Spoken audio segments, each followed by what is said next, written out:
Welcome to the Seeking Tranquility podcast. This is John, and I'll be reading my essay, An Approach to Adapting Linguistically in France. Associations sometimes offer opportunities for honing language skills and more. If you're a relative newcomer to France, have some knowledge of French, but want to gain fluency in informal daily conversation, there are many possibilities that do not involve a computer or a mobile phone screen.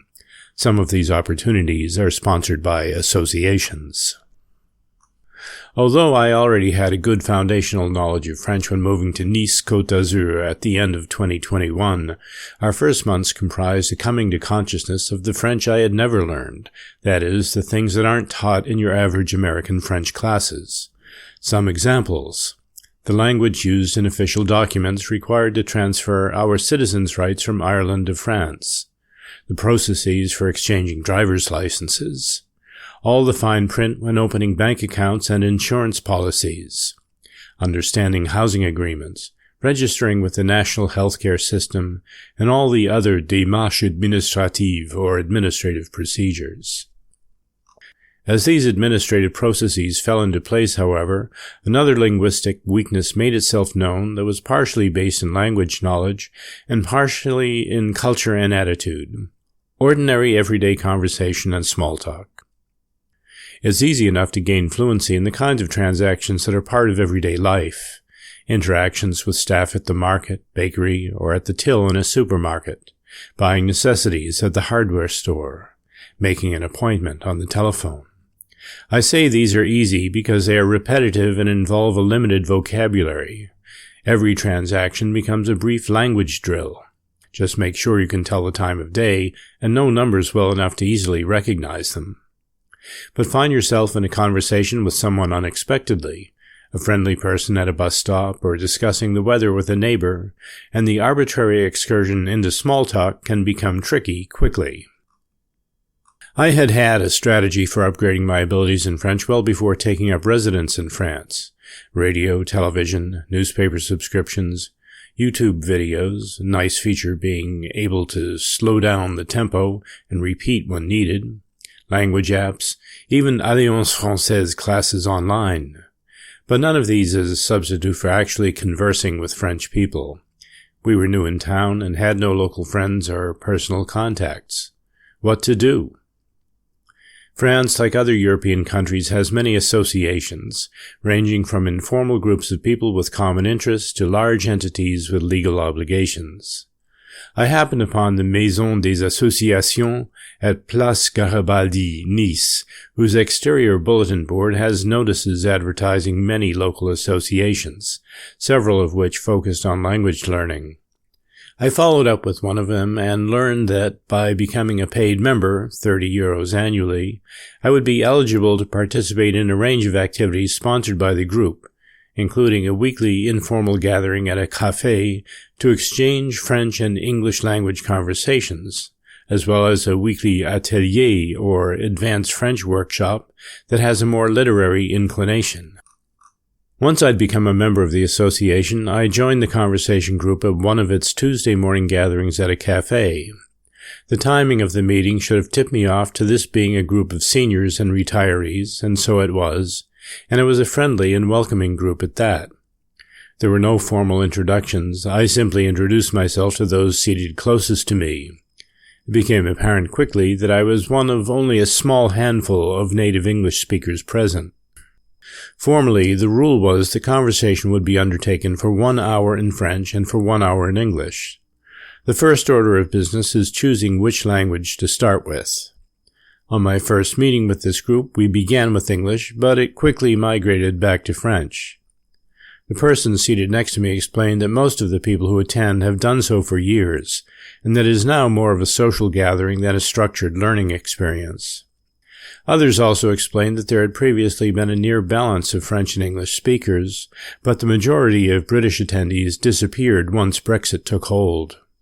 All the better for me, since my personal goal was to gain better fluency in French day-to-day conversation, and most of the conversation takes place in French. The members of this association are diverse and attend the Tuesday morning meeting as mood and possibility allow. It's like a small-talk language immersion program. Topics arise spontaneously and change as quickly as they disappear. Sometimes the topic is obscure to someone who is not a long-time resident of Nice or France, which means learning some new tidbit about the culture, geography, or local politics and politicians, for example. And everyone is curious linguistically, so interrupting a chat to ask that an unfamiliar word be explained can lead to an entirely new topic of conversation. For me, this kind of experience helped address the biggest barrier that I had to speaking spontaneously in French: shyness, reticence, and hesitation. These days I don't hesitate, and just keep talking, even when I hear mistakes issuing from my lips as I express myself. The atelier in advanced French is very different. It is led by a retired French teacher and generally attended by 4 to 8 people. Each 1.5-hour session involves reading, usually something from a literary work, magazine, or newspaper, then discussion of grammar, vocabulary, there's always something new, application thereof, and of the topics covered. Occasionally there will be exercises that feel somewhat pedantic, lists of words and their antonyms or synonyms, crossword puzzles, and so forth. The workshop is also sometimes followed by a separate group that plays a Scrabble in French game, in which I've chosen not to join. Sometimes it is followed by a lecture, which typically attracts 40 or so primarily French attendees. Some association members also meet regularly to play pétanque. I soon learned from association members of another association, this one an informal group without legal status, that sponsors a weekly French-English language exchange. I made contact by email and was welcomed into the fold. This particular group was founded by 3 friends years ago and is organized primarily by a French gentleman who lived much of his adult life in the United States. He is perfectly bilingual. Like the other association, its members are mostly retirees, and the proportion of English to French speakers is unbalanced in the opposite direction. The ratio of French to English speakers is about 1 to 2. It is an informal association without legal status, and participation costs €20 annually, plus €3 per meeting to pay for the meeting venue. The organizer places people together in groups of 3 or 4, sometimes just 2, and conversation proceeds for 1 hour in each language. He also distributes a document each week to serve as a potential basis for conversation. These are in fact interesting in themselves, usually elaborating on topics of local historical or cultural interest. But so far, in my experience, they have never played a role in the actual conversation that unfolds. Rather, conversation seems to unfold organically. Introductions often lead to interesting chats since, as it turns out, the attendees at these events tend to have certain things in common. The language interest is obvious. For many of the French participants, this is linked to travel, since English has become the lingua franca of tourism. Some also have English-speaking spouses. There are several former French or English teachers.